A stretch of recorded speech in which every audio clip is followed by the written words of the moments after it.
Hey guys, Dustin here. Hope you're all doing well. I'm the head of video production for Reach and Teach, and I edit all of the footage that you guys send in for the final campus tour episodes. This video will be more specifically geared towards helping you out with your campus tour episodes with all the equipment and software that you have at your disposal. So let's jump right into it.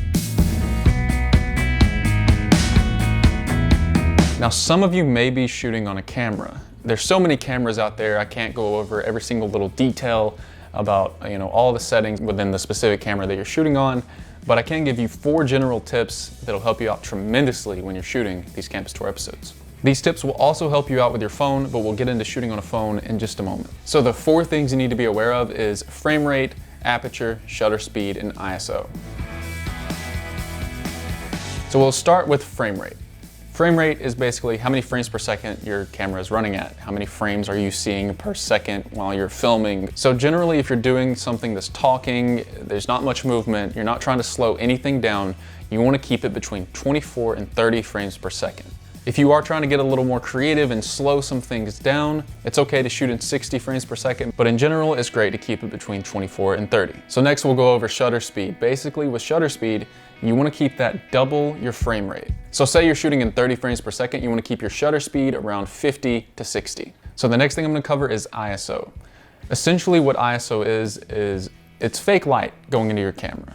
And you generally want this number to be lower because the higher this number is, the more grainy your image is going to be. And you don't want that. You want your image to be as clean as possible. So having your ISO anywhere between like 800 to 2000 is okay. Going higher than that, it'll start to look a lot grainier. This is dependent on the camera and the phone that you're using. So with ISO, go as high as you need to, but don't go too high if you can avoid it. And usually if it's grainy, you need to put more lighting on your scene so that your ISO can go lower. The next thing I want to cover is aperture. Generally, you want this to be lower, but if you're shooting outside, it's not going to be able to go lower. You're going to have it a bit higher. So essentially what aperture does is it creates that depth and blurry image around your subject. Now some cameras may not have this as an option to mess around with, especially if you're on like a camcorder, but most like DSLR kind of cameras with interchangeable lenses, you can mess around with your aperture. But if you're shooting on your phone or if you're shooting on a camcorder, you won't have to worry about aperture at all. So if you can have a general understanding of these 4 things, you can shoot manual on any camera, and it's really not that difficult to understand. Really, you're just controlling lighting within your camera. Now, some of these settings can be applied to your phone as well. The frame rate setting, you can go into the camera app and go to the settings in your camera app and change your frame rate to 30 or 60, depending on, again, whether you're shooting something that's talking like this, you want to keep it at 30, or if you're shooting something that's a little more action-packed, you want to keep it around 60. But in general, you'll probably be keeping it mostly on 30, and shooting in as high quality as possible as your phone allows you is great, but just make sure you're on 24 or 30 frames per second. Another big tip for your phone, and this is one of the most important tips that I can give in this video if you're shooting on a phone, always try to shoot landscape mode. Don't shoot vertical. Just don't shoot vertical. If you absolutely have to for specific things, or if you have videos that you're pulling from other social medias, it's okay to have a little bit of vertical here and there. But if you're shooting something that's talking like this, or if you're shooting your segment transitions, your intros and your outros, you always want to keep those in landscape.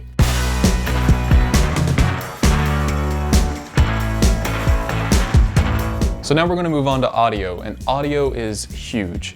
It can really make or break your video. You could be shooting in super high quality video, but have really bad audio, and the video is going to look really bad.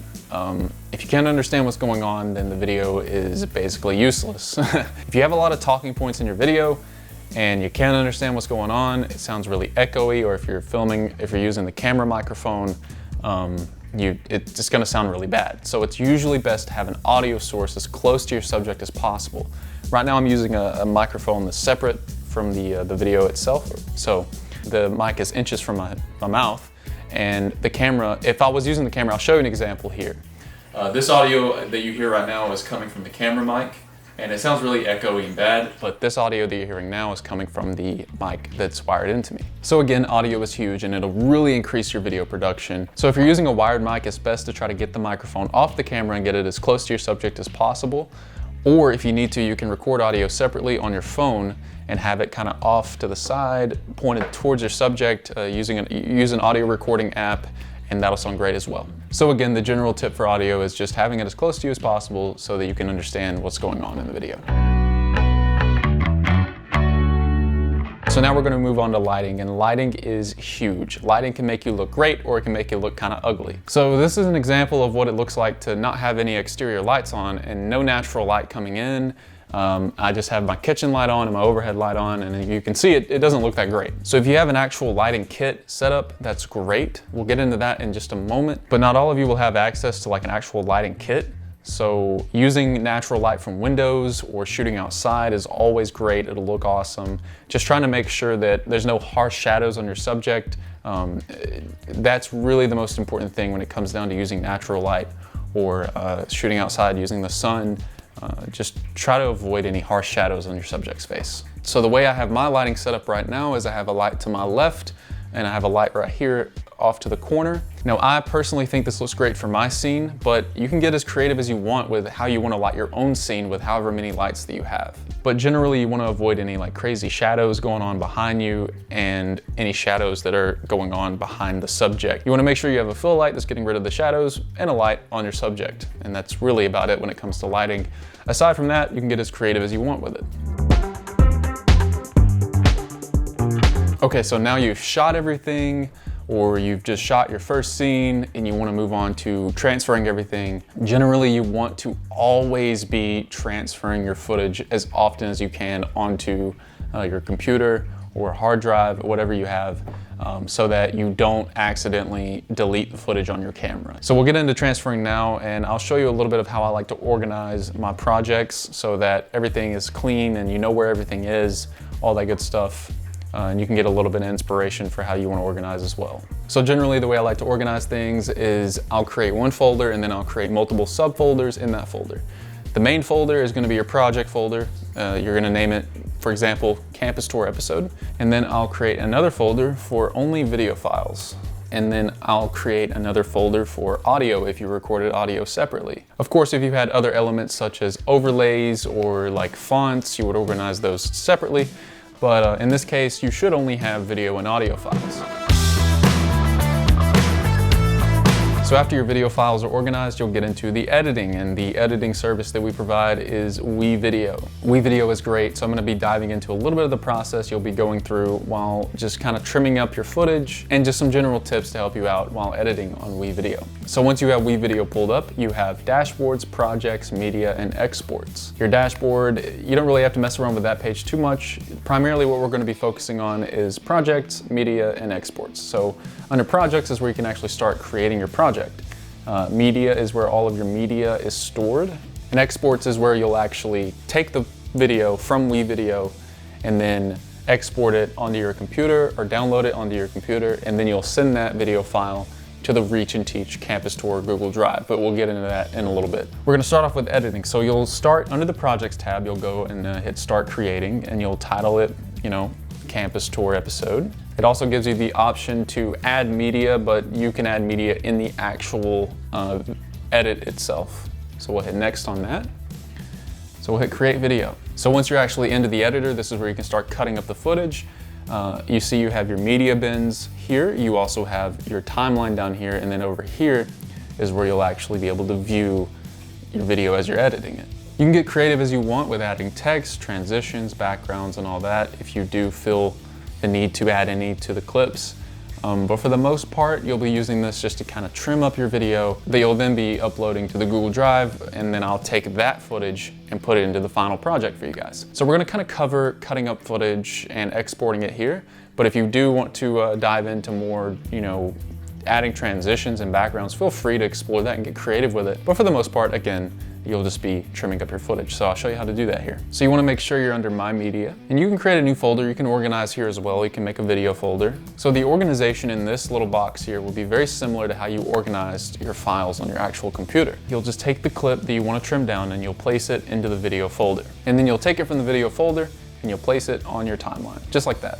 Super quick, super easy. So what you more than likely are going to need to do is cut off bits that you don't want in there. So say I don't want this section of the video in there. and kind of watch through, you can go in and you can use the little cut tool to make a cut, and then you can move the cursor down and then make another cut. And then you can click this and you can just click delete. So you can cut out a little portion just like that, just clicking delete on your keyboard. You can hit Control Z to undo a cut that you made. If you don't like what you did, just to back up, you can hit Control Z to reverse what you did. This is primarily what you'll be doing if you just need to cut out any bad takes, or if you need to just cut out a section of the video that you just don't think was necessary. So I have about 5 seconds here on the timeline. I'm just gonna go ahead and export this to show you guys how you go through the export process and the upload process. So basically, once you have your footage there, you can go to finish. So when you're setting your titles, it's pretty important. You may have several clips and they may be segments or segment transitions, intros, outros. So just title it whatever this is. It could be segment 1, segment 2, segment transition 1, segment transition 2, however you want to. We'll just, as an example here, we'll just call it segment 1. You'll be doing this process for each individual clip, whether it's a segment or a segment transition, as I said. So you just want to make sure that HD is selected. You want to make sure that the destination is WeVideo download, and you hit export, and then you can download it from there. You can also select your destination to be, if you sign into your Google account, you may have the ability to upload it directly to the Google folder that we've designated for your school. But if you don't, it's very simple. Just hit download on WeVideo, make sure it's selected, and hit export. And it'll queue up your video to download, then you'll download that, and then you'll upload it. In total, you'll probably have about 8, 10 total videos, with that being intros, outros, segment transitions, and segments. So each one may take a little bit of time depending on your internet speed. So just make sure, if you can, try to export these as you're actually working on the project as well. So once you actually have it downloaded, you can create another folder inside of your folder on your actual computer, and you can call that exports. Just to have it a little more organized, you can put all of your exported finalized clips in there. So in this case, I have segment 1. And in this folder, you'll probably have around 10 with all of your segments and your intros and your outros. So once you have all of your segments and your intros and your outros in this folder, ready to go, you just select them and drag them over to the Google Drive folder that we've sent for your school. I'll then take them from there and finalize them. So hopefully that helped you out. If you have any other questions or concerns, you can feel free to reach out to me through email at dustin@reachandteach.rocks. And yeah, that'll pretty much wrap up this video. I can't wait to see what you guys put together, and I hope you all have a great time piecing together your campus tour episodes.